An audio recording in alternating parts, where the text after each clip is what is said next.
Bien-aimés, je vous salue dans le beau et précieux nom de notre Seigneur Jésus. L'émission d'aujourd'hui porte à nouveau sur le salut des enfants avec un sous-thème qui va beaucoup concerner l'aspect spirituel du travail à accomplir pour sauver nos enfants. Il s'agit du besoin d'onction nécessaire pour le salut de nos enfants. Voici le sous-thème. Et le développement vise à nous sensibiliser tous, nous parents, à percevoir le besoin et la nécessité de travailler au salut, bien sûr, de ces enfants que Dieu nous a donnés. Il y aura aussi une exhortation qui invite nous parents à entreprendre des actions pour arrêter les dérives et la perdition de ces enfants. Et le texte qui va nous intéresser se trouve dans le livre des Rois, le deuxième livre des Rois, chapitre 4, versets 1 à 7. Notre lecture sera un peu longue et ensemble nous allons faire calmement la lecture. Le verset premier, je répète bien le verset, chapitre 4. Une femme de la communauté des prophètes cria à Élisée. Ton serviteur, mon mari, est mort, et tu sais qu'il craignait l'Éternel. Or, le créancier est venu pour prendre mes 2 enfants et faire d'eux ses esclaves. Verset 2. Élisée leur dit, que puis-je faire pour toi? Dis-moi, qu'as-tu chez toi? Elle répondit, ta servante n'a rien du tout chez elle, mis à part un pot d'huile. Verset 3. Il dit plutôt, va demander des vases dans la rue, chez tous tes voisins, des récipients vides, demande en grand nombre. Une fois rentré, ferme la porte derrière toi et tes enfants. Verse de l'huile dans tous les récipients et mets de côté tout ce qui est plein. Alors elle le quitta, elle ferma la porte derrière elle et ses enfants, qui lui présentaient les récipients, et elle versait. Lorsque les récipients furent pleins, lorsqu'elle dit à son fils, donne-moi un récipient, et qu'il répondit, il n'y en a plus, l'huile s'arrêta. Elle alla rapporter à l'homme de Dieu, qui lui dit, va, vends l'huile et paie ta dette, et tu vivras avec tes fils de ce qui restera. Waouh! Que le passage est beau. Nous venons de lire un récit d'un grand miracle qui a eu lieu dans l'Ancien Testament. Rien que la lecture de ce texte donne de l'espoir. Ça donne de l'espoir à celui ou celle qui se sent fatigué des situations qu'il vit dans sa maison. C'est vraiment un texte qui renforce la confiance que l'on peut placer dans le Seigneur. Nous sommes nombreux à demander au Seigneur d'opérer le miracle dans la vie de nos enfants, mais parfois, l'obstacle ne se situe pas du côté de Dieu. L'absence de récipient capable de recevoir le miracle qui est souvent le problème. Et le texte que nous venons de lire dit que la veuve d'un serviteur de Dieu s'était retrouvée avec une dette insolvable à la mort de son mari. Mais dans leur culture, la mort d'un débiteur n'annule pas une dette. Et dans le contexte, lorsqu'un créancier veut récupérer ce qui lui appartient et que le débiteur n'est pas en mesure de rembourser, il avait le droit de mettre sous travaux forcés les enfants du défunt. Autrement dit, le créancier rendait esclave la génération qui suit à cause de la dette. C'est vrai que nous avons des cultures différentes, mais il y a peut-être des peuples aujourd'hui où cette pratique continue. C'est donc pour dire qu'une dette ne prend pas fin à la mort du débiteur. La famille a donc le devoir de rembourser jusqu'à la dernière pièce. Et par analogie, je voudrais dire que c'est aussi ce que l'esprit de ce monde est en train de faire avec nos enfants aujourd'hui. Dans le cas des familles, l'ennemi n'attend pas la mort des parents avant de venir réclamer les enfants. Il est en train de sonner à la porte de plusieurs familles dans le but de contrôler la vie de nos enfants. Et rares sont les foyers qui sont à l'abri de ce phénomène. Et à moins qu'il y ait un miracle, le constat est déjà alarmant. Pourquoi osons-nous dire cela? Nos enfants vivent avec nous, mais déjà il nous est difficile de les contrôler. L'ennemi a déjà pris possession de plusieurs de nos enfants et les a rendus tous esclaves de quelque chose qui ne dit pas son nom. Le problème, c'est que lorsqu'il vient, il ne vient pas demander. Il vient s'accaparer et pire, il le monopolise. Voici notre problème. Certains enfants qui vivent avec nous sont comme s'ils ne nous appartiennent plus. Ils ne coûtent personne dans la maison et tout dans leur comportement dit qu'il y a quelqu'un d'autre qui tient la télécommande de leur vie. Il les contrôle et nous empêche, nous parents, d'intervenir. Voici le problème. Et à moins que l'onction du Saint-Esprit coule bien à flot dans nos familles, le désastre qui est en train d'envahir ira en s'aggravant. Il y a aujourd'hui un esprit fort et puissant. Et cet esprit est très actif dans le monde entier.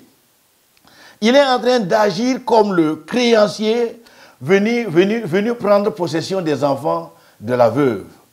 Si nous ne travaillons pas à avoir le produit du miracle comme cette veuve est parvenue, la situation va continuer de se dégrader. C'est surtout les chrétiens qui ont de sérieux problèmes, puisque la manière de vivre de nos enfants est un message fort et inquiétant.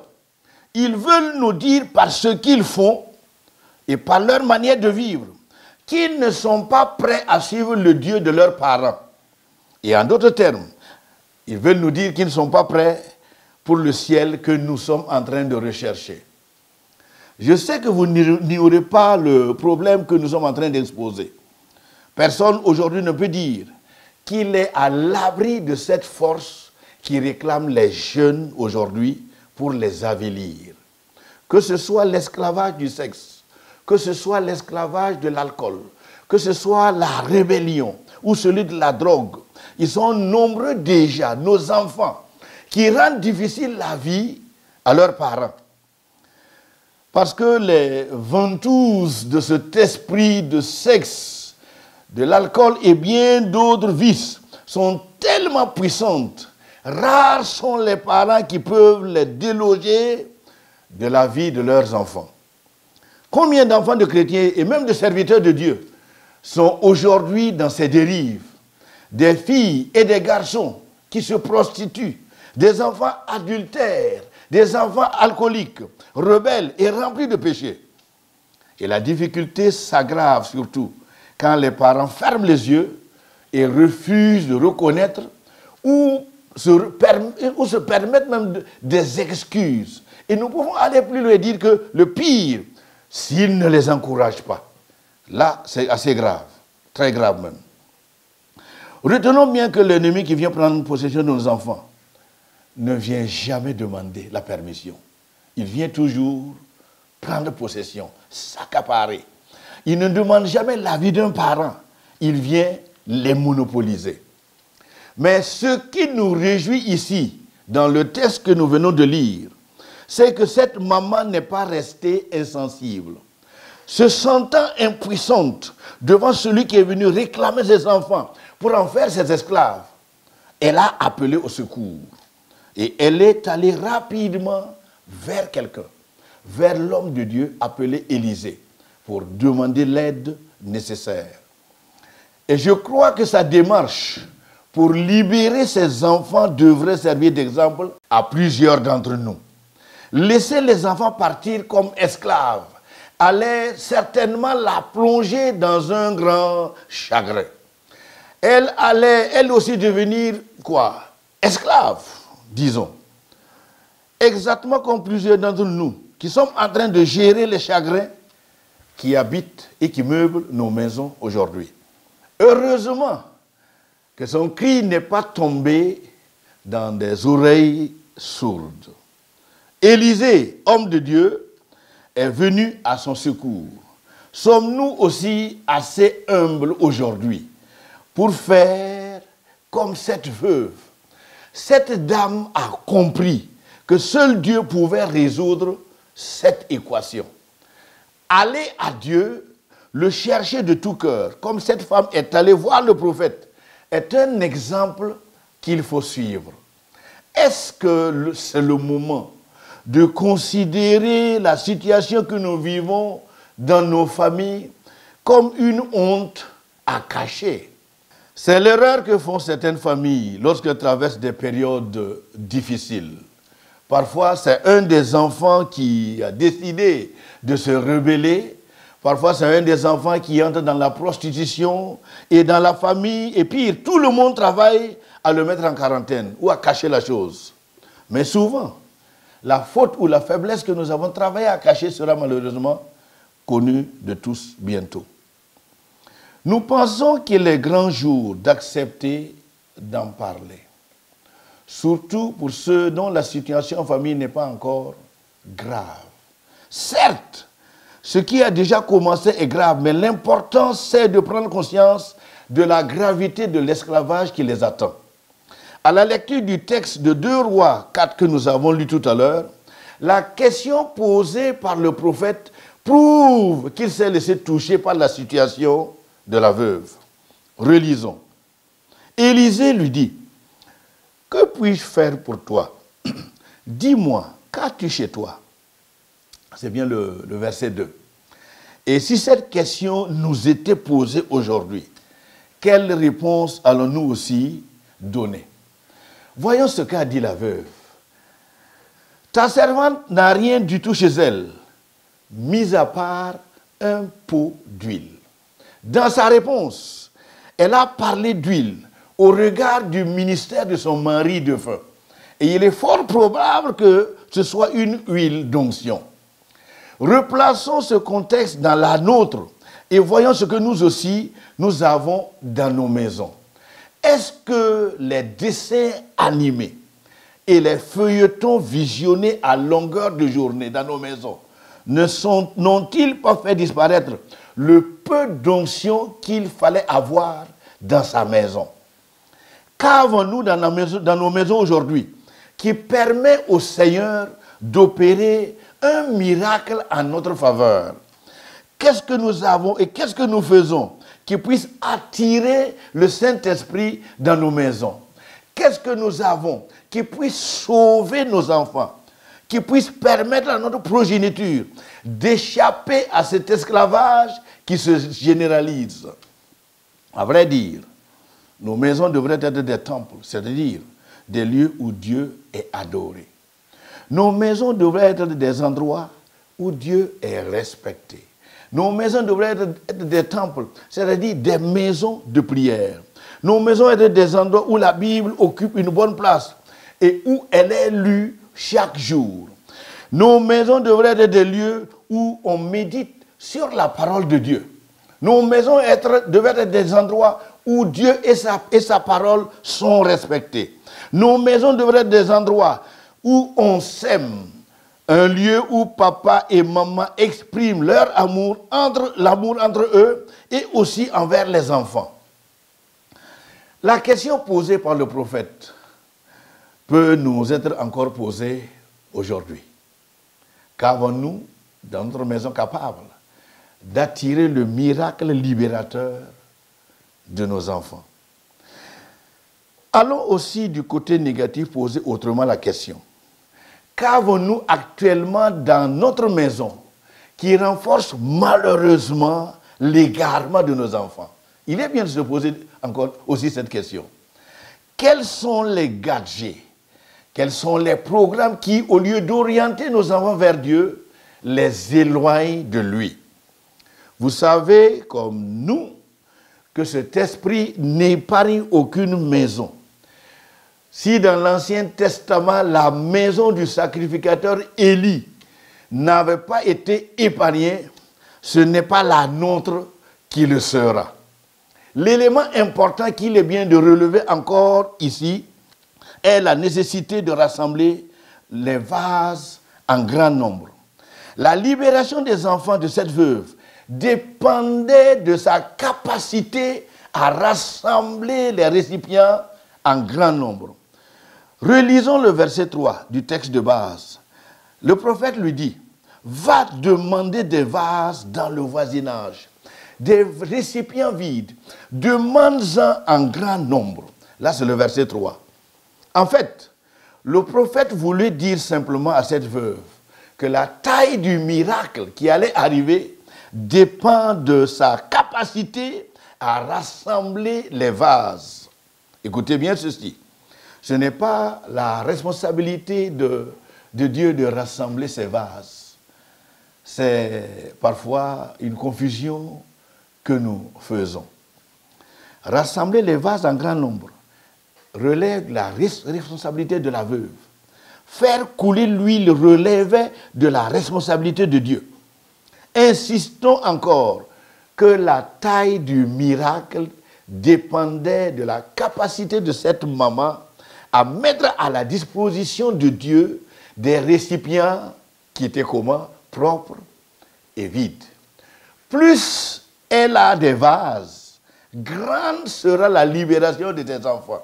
Moins elle a des vases, moins aussi ce seront les moyens de libération. Nous voyons tous donc la taille de la responsabilité de cette veuve. Il en est de même avec nous aujourd'hui. Dieu ne descendra pas faire ce que nous devrions faire. L'huile a servi à libérer les deux enfants de la veuve. Et aujourd'hui encore, nous pouvons dire que seule l'onction du Saint-Esprit pourra libérer nos enfants de l'esclavage de cette génération.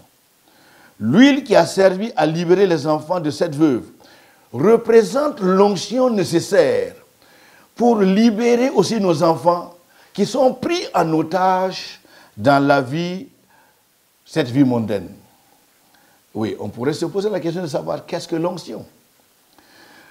Parlant du Saint-Esprit dans le livre des Actes des Apôtres, le chapitre 1, verset 8, le Seigneur Jésus dit que vous recevrez une puissance, celle du Saint-Esprit.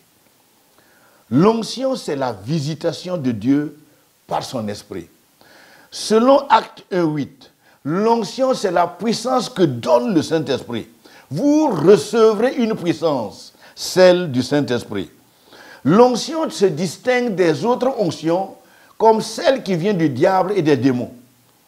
Celle du diable s'accapare de l'homme et ne le laisse pas libre, ne lui donne aucune permission d'agir comme il veut. L'onction du Saint-Esprit se distingue par la paix et la joie de celui qui la reçoit. L'onction sur une personne, l'onction dans une famille ou dans une église est le signe de la présence du Saint-Esprit. Lorsque l'onction descend, il y a des manifestations de la part des hommes. Bon, c'est vrai que parfois nous voyons des gens tomber, il y en a qui gesticulent, etc. Mais très souvent, c'est simplement l'expression de leur humanité. C'est comme si vous donnez des cadeaux à deux enfants. L'un recevra le cadeau et va se réjouir tout calmement, tandis qu'avec l'autre, tout le voisinage entendra ses cris de joie. Donc c'est très souvent simplement l'expression de leur humanité.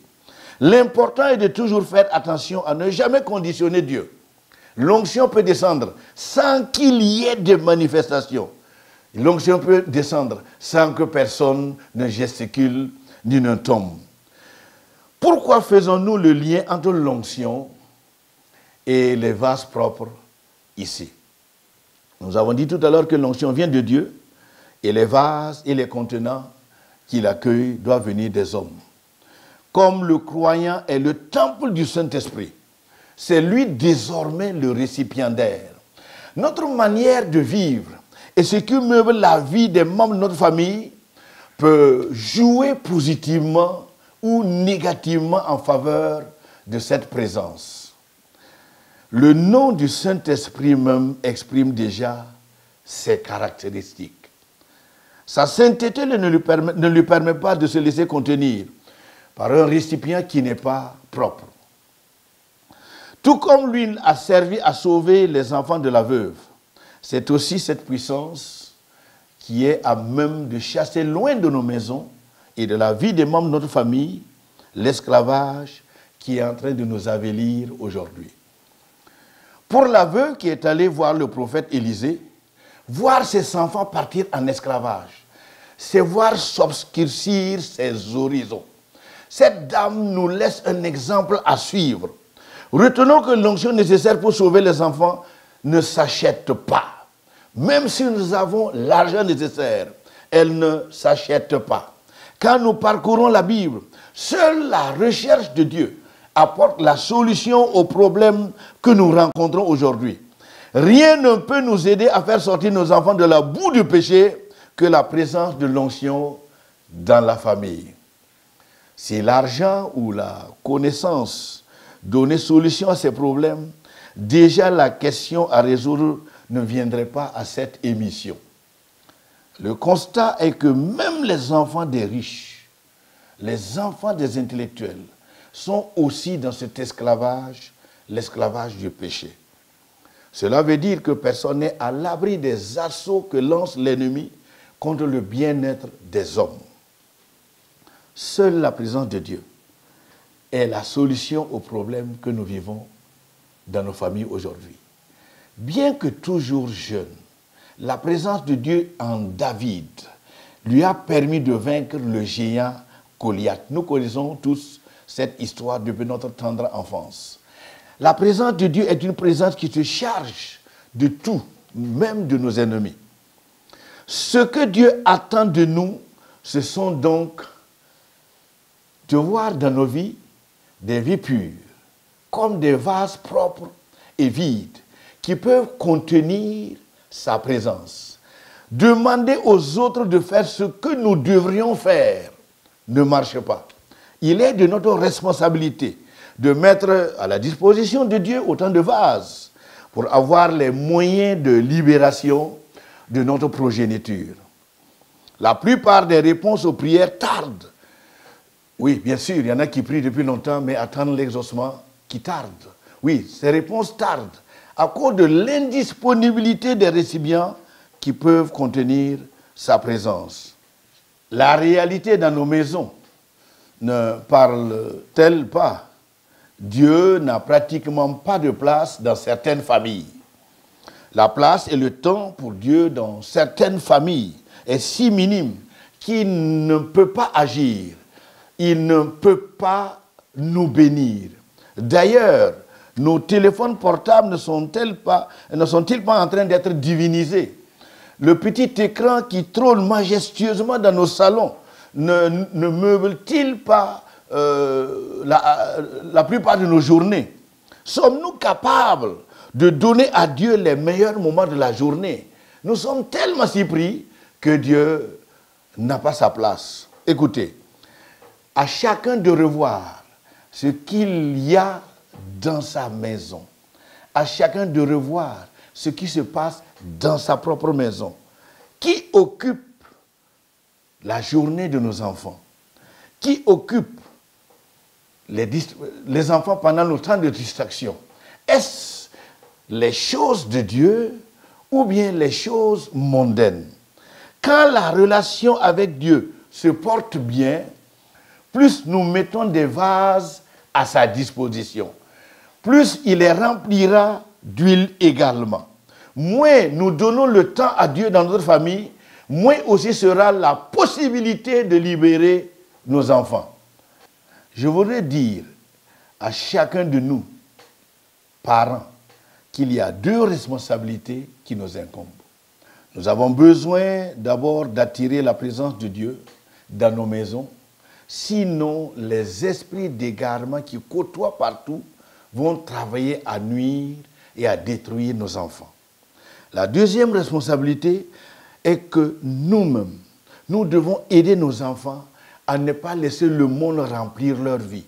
Si leur vase est plein de ces mauvaises actions, de ces films qui nourrissent leur esprit à longueur de journée, leur esclavage va se prolonger et s'empirer.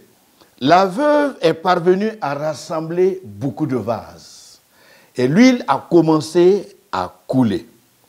Elle continuait et l'huile ne cessait de couler.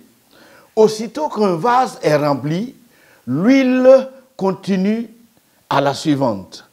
Et la fidélité de Dieu n'a jamais été en panne. Si nous sommes fidèles, lui aussi, il est fidèle. Vase après vase, l'huile coulait. C'est lorsqu'elle n'avait plus de vase disponible que l'huile a cessé de couler. Le verset 6 du texte de 2 Rois 4 nous dit ceci, nous lisons.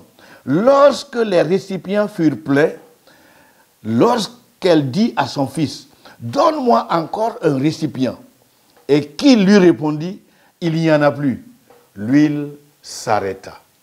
Nous voyons donc que le problème n'est pas du côté de Dieu. Le problème n'est pas du côté de l'onction. À cause de la disponibilité de l'onction, le problème dépendait seulement de la disponibilité des vases. Si Dieu trouve des récipients vides et propres, il n'hésitera pas à laisser couler sa présence, à laisser couler son onction. Autrement dit, le récipient est aussi important que le produit. Sans les récipients, pas d'huile. Il est évident que jamais le récipient n'a jamais la même valeur que le produit, mais tout de même, il est utile. Sans le sac ou l'emballage, il ne sera pas possible d'amener son produit ou sa nourriture à la maison. Même si la valeur du sac ne vaut pas le produit, alors il est important et indispensable tout de même. Le récipient a de la valeur, tout comme le produit qu'il va contenir. Je crois que nous comprenons très bien l'analogie ici. Dieu a besoin de la place dans nos vies, Dieu a besoin de la place dans nos cœurs. Dieu a besoin d'occuper une bonne place dans nos maisons. Qui va oser mettre son repas dans un récipient sale? Dieu veut aussi que chacun d'entre nous comprenne bien cette nécessité, parce que très souvent, son problème est de trouver non seulement des récipients disponibles, mais aussi des récipients qui sont propres. Voici le problème qui empêche la coulée de l'onction dans la vie de certaines personnes. La leçon que nous tirons encore de ce récit est que Dieu n'est pas responsable de la disponibilité et de la propreté des récipients.